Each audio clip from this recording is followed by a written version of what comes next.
कविता देवी 95 साल की हो गई है। कविता देवी के 3 पुत्र हैं। कविता जी के पति का देहांत तब हो गया जब वो 60 वर्ष की थी। कविता जी एक छोटे से पुराने घर में रहती है जिसको उनके पति ने ही बनवाया था।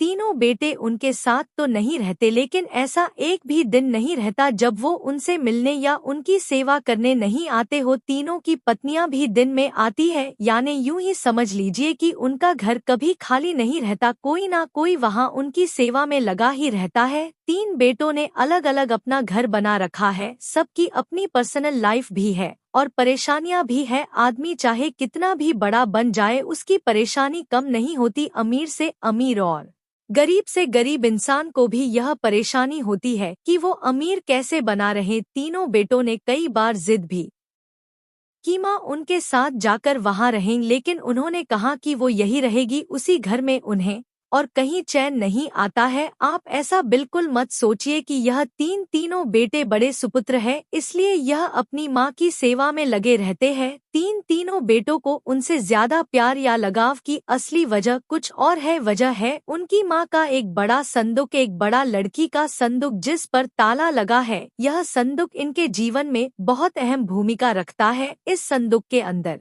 क्या है और कितना है, ना तो इन तीनों बेटों को पता है, ना ही इनकी पत्नियों को। बस जब से पिताजी गए हैं, माताजी को इस संदूक की रक्षा करते देखा है, इसलिए इन सभी ने अपने अपने अनुमान लगा रखे हैं। ना ही अनुमान बल्कि इन्होंने तो एक आस लगा रखी है कि इस संदूक के खुलते ही यह क्या क्या करने वाले हैं। कविता जी उस संदूक को छोड़कर कभी नहीं जाती। कभी जाती भी तो अपने कमरे में बड़ा ताला लगाकर ही बाहर निकलती, तो वो सिर्फ थोड़ी देर में ही वापस आ जाती है। 3 बेटों और उनकी पत्नी की उस संदूक पर नजर ना जाने कब से है। सबने अपनी तरफ से अपनी अपनी कोशिश भी करके देख ली माँ को अपने साथ अपने घर ले जाने की, के साथ उनका संदूक भी वहां से हिल सके। और फिर जाहिर सी बात है, जिसके घर में माँ रहेगी उसका संदूक होगा। लेकिन सभी एक दूसरे की काट करते हैं कि माँ के आगे पीछे माँ जी करते। ना सिर्फ बेटे बल्कि बहुएं भी चक्कर लगाती रहती है। लेकिन कविता जी भी भली भांति अपने बेटों को समझती है। वो जानती है कि उनकी इतनी सेवा क्यों हो रही है। उनकी सेवा उनके संदूक के कारण हो रही है। उन्हें पता है जिस दिन यह संदूक इनके हाथ आया उस दिन उनका मूल्य कुछ भी नहीं रह जाएगा।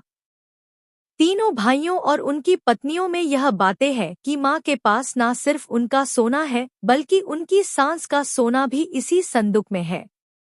माँ इसलिए इस संदूक की इतनी हिफाजत करती है। सभी अपनी अपनी कहानियां बनाकर बैठे हैं। किसी का दावा है कि उन्होंने संदूक को एक बार उठाकर देखा है, वो बहुत भारी है। माँ के कमरे में इन बहुओं ने कई बार सफाई के बहाने संदूक के पास जाने की कोशिश की, लेकिन माँ जी ने उन्हें बार बार टोका और कहा कि इस संदूक से अभी दूर रहो। समय आने पर इस संदूक में क्या है तुम्हें अपने आप ही पता चल जाएगा। आखिर माँ की बात कौन टालता, और वो भी अभी तो कोई भी नहीं।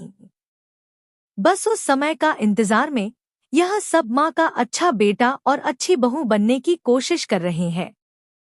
रात में कोई ना कोई माँ के घर में जरूर रुकता, लेकिन माँ जी उसे अपने कमरे में सोने नहीं देती थी। इस तरह कविता जी ने इस संदूक के सहारे 25 साल निकाल दिए। एक दिन माँ जी तबीयत ठीक नहीं थी। अक्सर जब तबीयत बिगड़ जाया करती थी तब उनके बेटे उन्हें अस्पताल ले जाने को कहते थे, लेकिन वो उसके लिए भी राजी नहीं होती थी। वो कहती थी कि डॉक्टर को यही बुलवा लो। उनके बेटे ऐसा ही करते थे। इस बार जब उनकी तबीयत खराब हुई तो डॉक्टर ने कहा कि उन्हें अस्पताल में एडमिट करना ही होगा, वरना उनकी हालत ज्यादा खराब हो सकती है और उम्र भी बढ़ती जा रही है। आखिर कब तक यह शरीर साथ देगा। डॉक्टर के यह जवाब देने पर तीनों भाइयों को दुहक से ज्यादा उत्साह दिखाई दिया। उनकी पत्नियों की आंखों की चमक साफ दिखाई दे रही थी। सावित्री ने उन्हें कमरे के बाहर ठुस-फुस करते सुना। तीनों इस बात पर चर्चा कर रहे थे कि माँ के जाने के बाद संदूक में जो भी है वो आपस में बांटा जाएगा, सबको बराबर बराबर मिलेगा। कविता जी ने जब यह सुना तो उनको अंदाजा लग गया कि अब समय हो गया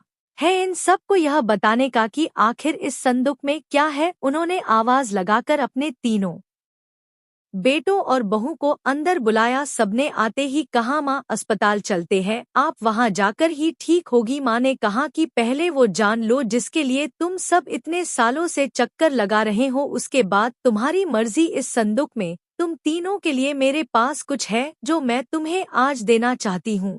माँ ने अपने तकिए के नीचे से एक चाबी निकाली और धीरे से खड़ी होकर संदूक को खोलने के लिए नीचे झुकी। वहाँ खड़े सभी बेटे और बहुओं की धड़कन तेज थी। आज उनके बरसों का इंतजार खत्म हो रहा था। माँ ने संदूक खोला। संदूक में 3 अलग-अलग कपड़ों में लपेट कर कुछ रखा हुआ था। सबकी आंखें बड़ी आश्चर्य के साथ उस संदूक की ओर ही थी। माँ ने कपड़े में लपेटा हुआ सामान आकर उठाने को कहा। तीनों बेटों ने एक एक सामान उठा लिया और उसे खोल कर देखा। कपड़ा खुलते ही कमरे में मौजूद हर एक इंसान का मुंह फटा का फटा रह गया। उन कपड़ों में से निकला एक भारी पत्थर। तीनों के हाथों में था एक एक पत्थर। यह क्या माँ, इतने दिनों से तुम इन पत्थरों को संभाल कर रखी हुई थी और हमें बेवकूफ बना रही थी। हमने सोचा तुमने गहने संभाल कर रखे हैं। माँ ने कहा, मैंने तुम्हें कब बेवकूफ बनाया, और गहने तो थे, बहुत थे, लेकिन कब, किसके लिए, कितने बेचे, इसका मैंने हिसाब नहीं रखा। जब तुम्हारे पिता आखिरी समय में थे तब हमारे पास कुछ नहीं